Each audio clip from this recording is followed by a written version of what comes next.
Wow, you've really thrown us into the deep end this time, haven't you? I mean, just look at this stack of sources. We've got everything from like the nitty-gritty of financial crises and how markets can go haywire to, advice on managing our own money, and then zooming way out to these huge cycles of empires rising and falling over centuries. It's quite the mix, isn't it? It is. So, what's the game plan for this deep dive? Where are we headed with all of this?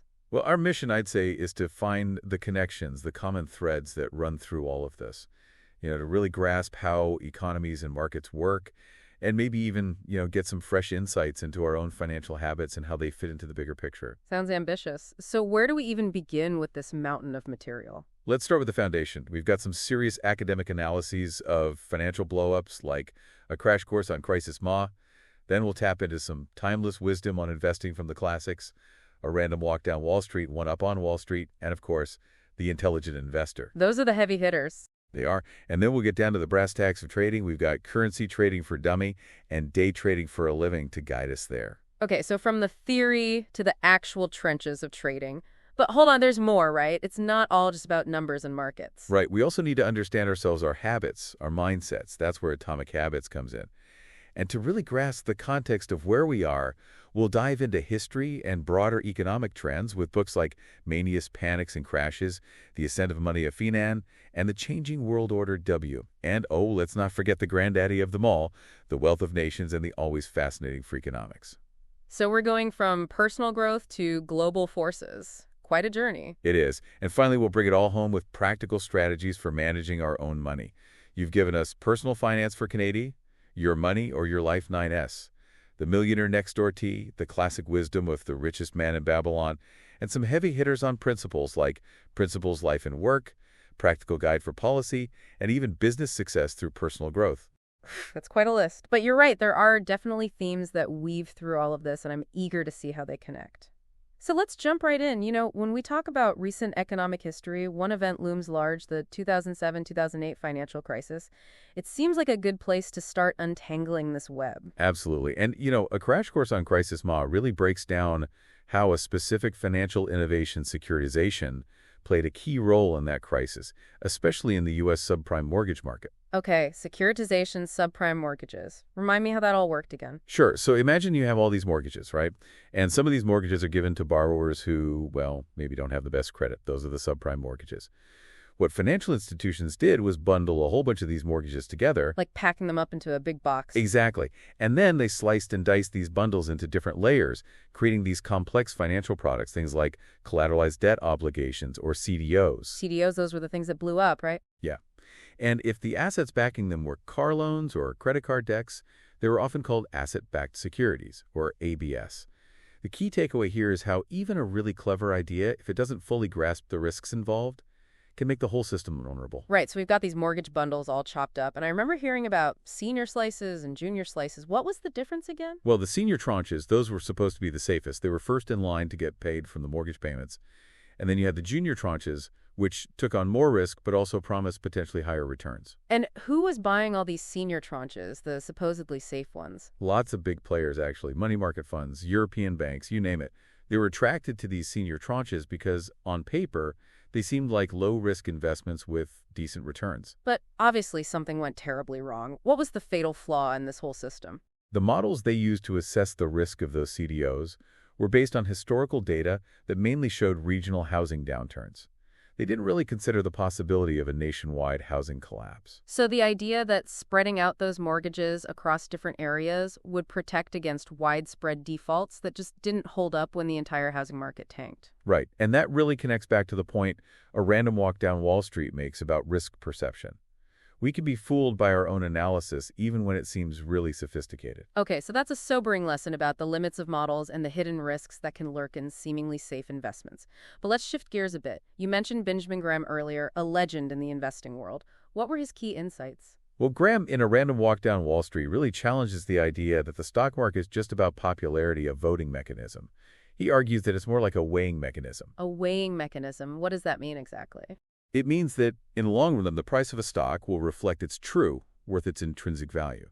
And that's based on the company's future earnings, its cash flow, not just the hype or the emotions of the moment. So the lesson for you is to focus on the long-term worth of what you're buying, not just the current market buzz. That makes intuitive sense. But the same book also points out that even in efficient markets, prices can get out of whack, like during the dot-com bubble. Of course, markets are pretty good at processing information, but there's always human behavior, and there are always unpredictable events that can throw things off. Plus, trying to predict a company's future cash flow and figuring out the right discount rate, those are inherently uncertain processes. So market prices are always estimates, and they can definitely be wrong. So even with all the data and analysis in the world, finding consistently undervalued or overvalued stocks is a tall order. That's right, and that's a key takeaway for you. Study after study shows that even professional investors with all their resources generally can't beat the market over the long haul. A random walk down Wall Street puts it pretty bluntly. No one person or institution consistently knows more than the market. So trying to time the market perfectly or believing you've cracked the code to consistently beat everyone else, those are probably losing strategies. Yeah, I'd say so. You're essentially betting against the combined wisdom of everyone in the market. Right. Let's move on to something a bit more tactical. We've got a couple of sources that delve into the world of trading, currency trading for dummy, and day trading for a living. What are some of the key takeaways there? Well, currency trading for dummy makes the point that with all these electronic platforms nowadays, it's easier than ever to get into forex trading. But that doesn't mean it's easy to succeed. They really emphasize the importance of having a plan. A plan? Sounds pretty basic.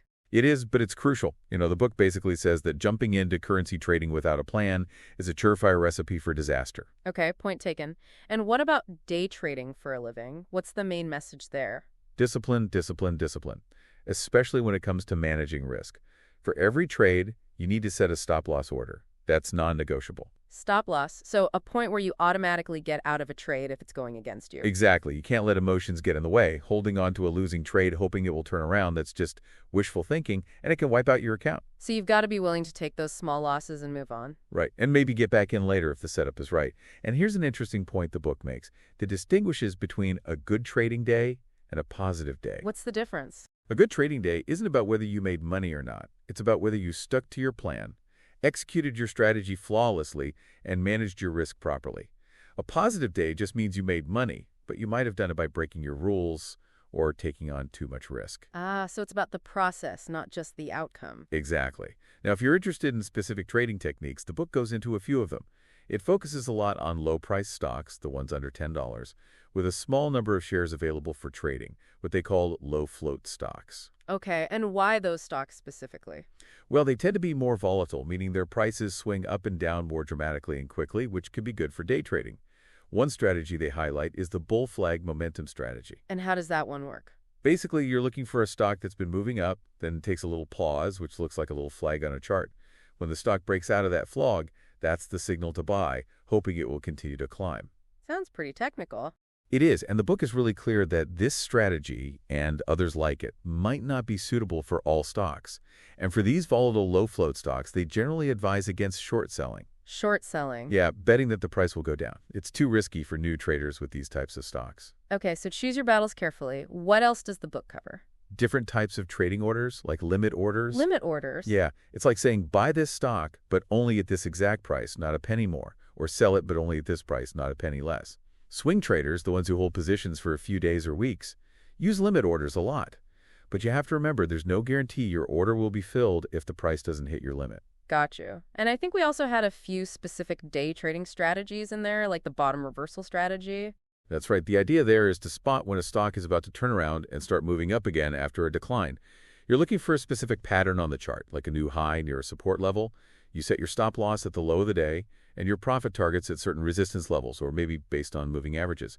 And a key point is to get out quickly if the price starts stalling or reversing again. So it's all about recognizing patterns and reacting quickly. And what about moving average trim trading? That's another popular one. This strategy uses moving averages, basically lines on the chart that smooth out the price action. You've got your shorter-term moving averages, like the 9 and 20-day exponential moving averages, or EMAs, and your longer-term ones, like the 50 and 200-day simple moving averages, or SMAs. So these moving averages act like potential floors or ceilings for the price. Why are those specific periods commonly watched? Exactly. In an uptrend, those moving averages can act as support levels, and in a downtrend, they act as resistance. You're basically trying to ride the wave, entering trades when the price bounces off those moving averages. And the reason those specific periods are so popular is that A lot of traders watch them, so they kind of become self-fulfilling prophecies. And what about the opening range breakout strategy? When first mentioning ATR, you could say, smaller than the stock's average true range, or ATR, which is a measure of its typical daily price volatility. This can signal a stock in play. With that strategy, you're looking for stocks that have a really narrow trade range in the first part of the day, especially if that range is smaller than the stock's average true range, or ATR, which is a measure of its typical daily price volatility. This can signal a stock in play. When the price breaks out of that narrow range, either above or below, it could signal a big move is coming. You enter a trade on the breakout, set your profit targets, and watch for signs that the momentum is fading. It seems like even short-term trading takes a lot of discipline and planning. It makes me think about how the mental game in trading might connect to self-control in other areas of life. Absolutely. Day trading for a living actually makes that connection explicitly. It suggests that if you have trouble changing your personal habits, you might also struggle with the discipline it takes to trade successfully. Things like sticking to your stop-loss orders, not getting emotional, not chasing losses. So our bad habits in life could translate into bad habits in trading. That's the idea. Impulsive behavior and lack of self-control, those are often the biggest reasons traders fail, even more than not knowing enough about the markets. That's a powerful insight. It is. And the book goes even further, saying that trading should be treated like a profession, not a hobby. It emphasizes the importance of routines, waking up early, exercising, doing your pre-market analysis every day.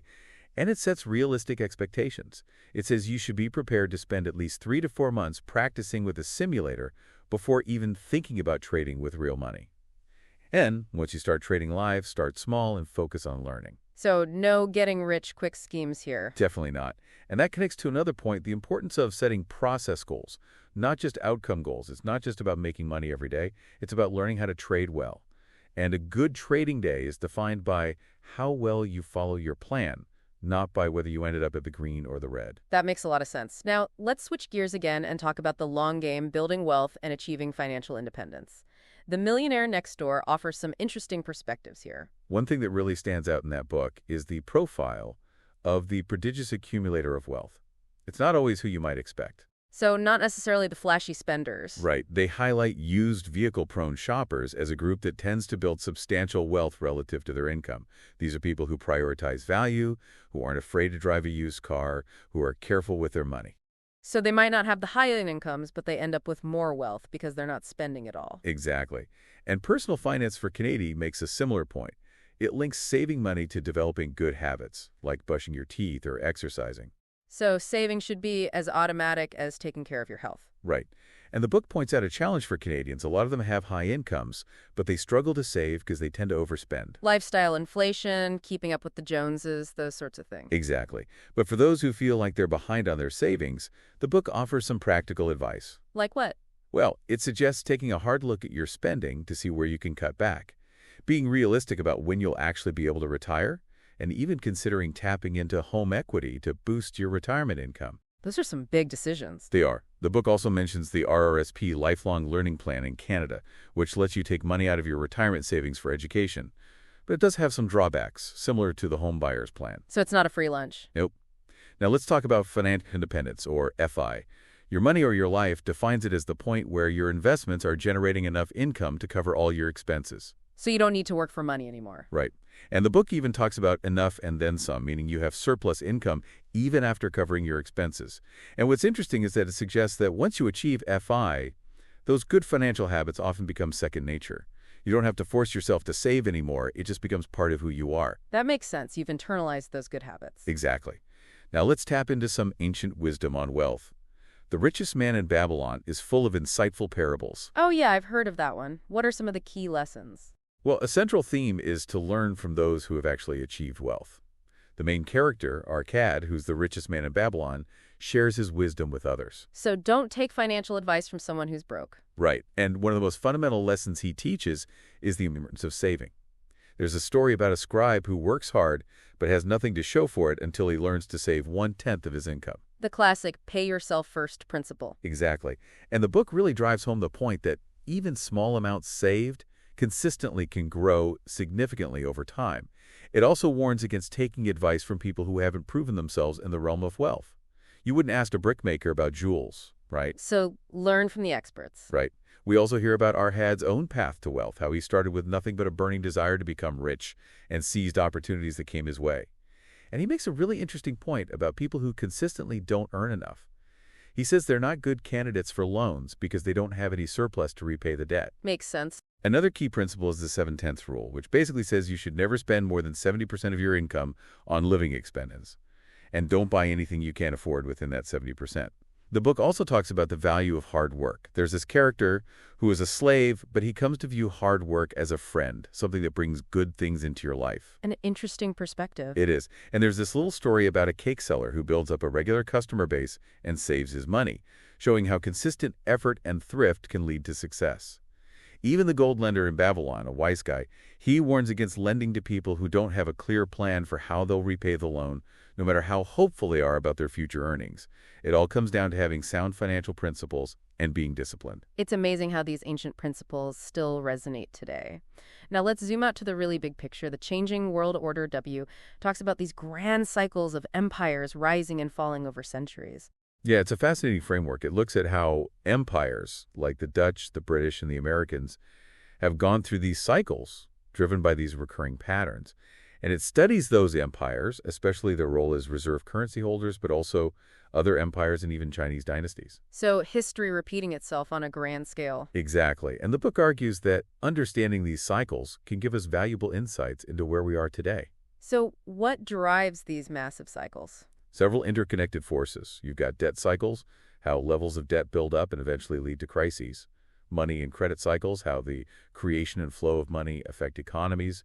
Wealth gaps, how inequality grows and can lead to social unrest. And of course, geopolitical shifts, how power dynamics between nations change over time. So it's this complex interplay of factors. Right. For example, when debt levels get too high, it can lead to a credit crunch where lenders pull back and the economy slows down. And often, governments and central banks have to step in with things like printing money and making it easier to borrow, which is what we've seen happening recently around the world. Right, trying to stimulate the economy and avoid a deeper crisis. Exactly. But these debt crises often lead to recessions and can make those wealth gaps even worse. And that can fuel social unrest, demands for wealth redistribution, and sometimes even the rise of extreme political movements. Oh, economic turmoil can spill over into political instability. Absolutely. The book notes that historically, these big economic downturns tend to last about 3 years before things start to turn around. And that turnaround usually involves some fundamental changes like restructuring debt, changing the monetary system, adjusting fiscal policies, and shifts in political power. It also points out an interesting phenomenon. A country's currency can remain a global reserve currency even after other signs of decline have emerged. That was the case with the Dutch guilder and the British pound. So there's a lag effect, even with something as crucial as a reserve currency. Right. Even after Britain won World War II, the pound eventually lost its dominance as the global reserve currency. They had a lot of debt, the empire was expensive to maintain, and the U.S. was emerging as a financial powerhouse. The changing of the guard, so to speak. You could say that. The book also delves into the different ways wealth has been accumulated throughout history. Like what? How do people get rich, historically speaking? Well, there are a few main ways: making it through innovation and productivity, taking it from others through conquest or exploitation, or finding it, like discovering valuable natural resources. Of course, over the long run, productivity is the most important driver of wealth creation. But those big shifts in global wealth and power, those are often driven by the cycles we were just talking about: debt, money, inequality, geopolitics. And, the recent rise of China as a major global power, that's a prime example of how these long-term cycles play out. So China is a major player now, rivaling the U.S. on the world stage. That's right. Now let's shift our focus to the role governments play in all of this, their economic policies. The Changing World Order WF talks about how monetary systems have evolved over time. Right, we've gone from gold and silver to paper money to, well, what exactly do we have now? We're in a fiat money system. That means our currency, like the U.S. dollar, isn't backed by any physical commodity like gold. Its value is based on trust in the government and the overall economy. And the book explains how countries have shifted between different monetary systems depending on their needs for money and credit. So it's all about finding the right balance, I guess. Exactly. Fiat money systems give governments a lot of flexibility. They can create money and credit more easily to manage the economy. But the flip side is that it all depends on maintaining confidence in the currency. If people lose faith in the system, it can collapse. The book also touches on the classic economic policies that governments often use during wartime. Wartime economics, that sounds intense. It is. You often see things like government control over production, rationing of essential goods, trade restrictions, price and wage controls, even managing financial assets. And governments typically issue a lot of debt and rely on hard currencies like gold for international transactions. So it's a very different economic landscape in times of war. Absolutely. And the book points out the incredible power that comes with having the world's reserve currency, like the US dollar. It gives you a lot of leverage in the global economy, but there's also a potential vulnerability if you don't have enough reserves of your own. Interesting. Now, what about China's economic model? How does it compare? Well, China's approach is a bit of a hybrid. They have strong state control at the macro level, setting big economic goals and directing resources. But at the micro level, they allow market forces to operate. So it's not a pure command economy, nor is it a completely free market. The book cautions against simplistic labels and says it's important to understand the nuances of their system.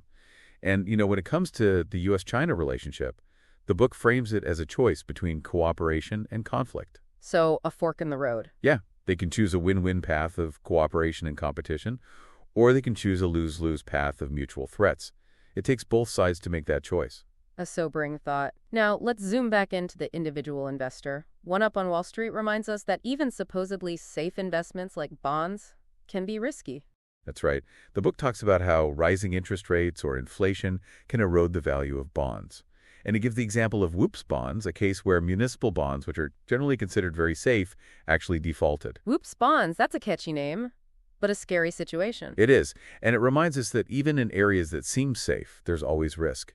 It goes back to that idea we talked about earlier, how our perception of risk can be flawed. Right. Sometimes the things we think are safe aren't as safe as we imagine. Exactly. And, day trading for a living had that great line about how winners think, feel, and act differently than losers. So mindset is key, not just in trading, but probably in investing and in life in general. Absolutely. And Benjamin Graham in The Intelligent Investor stresses the importance of investing with a margin of safety. Margin of safety. Yeah, it's like a buffer. You buy an asset at a price significantly lower than what you think it's really worth. That way, if you're wrong about its value or something unexpected happens, you're protected. And in One Up on Wall Street, Peter Lynch encourages investors to find opportunities in their everyday lives. So paying attention to the businesses you interact with, the products you use. Exactly. If you see a company that's doing really well, it might be worth looking into as an investment. And he also emphasizes the importance of understanding the businesses you invest in. It's not just about numbers on a spreadsheet. It's about knowing what the company does and why it might be successful. And both books talk about valuation metrics, like the PE ratio. The price-to-earnings ratio, right? That tells you how much you're paying for each dollar of earnings. Exactly. It's one way to assess whether a stock is overvalued or undervalued. It all comes down to doing your homework and making informed decisions. Right. No shortcuts in investing. Now, all this talk about psychology and decision-making brings to mind a book we haven't mentioned yet, How the Mind Works. That's a great point. Even though the excerpts we have from that book focus mostly on perception and how our brains process information, it really highlights how complex our minds are. There are all these examples of neurological conditions that can disrupt visual processing, like people who can see perfectly fine but can't perceive motion, or people who ignore half of their visual field even though there's nothing wrong with their eyes. So our brains can play tricks on us, even when it comes to something as basic as seeing. Exactly. And that makes you think, how much more complex must it be when we're dealing with economic information, with risk, with uncertainty? There's also a mention of mental imagery in the book and how it can be related to hallucinations or false memories. So even our internal mental world can be unreliable. That's right. And that could have implications for how we make financial decisions, how susceptible we are to biases and misinterpretations. Fascinating. Okay, last but not least, let's touch on a couple of historical financial crises. So Mani's Panics and Crashes and the Ascent of Money. Sure. Mania's Panics and Crashes talks about the Japanese asset price bubble in the late 1980s and early 1990s. It's described as a mania and a crash, but a crash without a panic, because the Japanese government intervened pretty heavily to try to control the damage. So a bubble that deflated, but not a full-blown financial meltdown. Right, and the book also mentions the crisis of 1825, which involved Britain and South America. South America, that seems pretty far removed from the centers of finance at the time. It does, but it shows how interconnected the financial world already was back then. There was a lot of speculation in South America, a lot of lending, and when things went south, it had ripple effects all the way back to Europe. Globalization in the early 19th century. You could say that. And The Ascent of Money describes the panic that hit London in 1914, right at the start of World War I.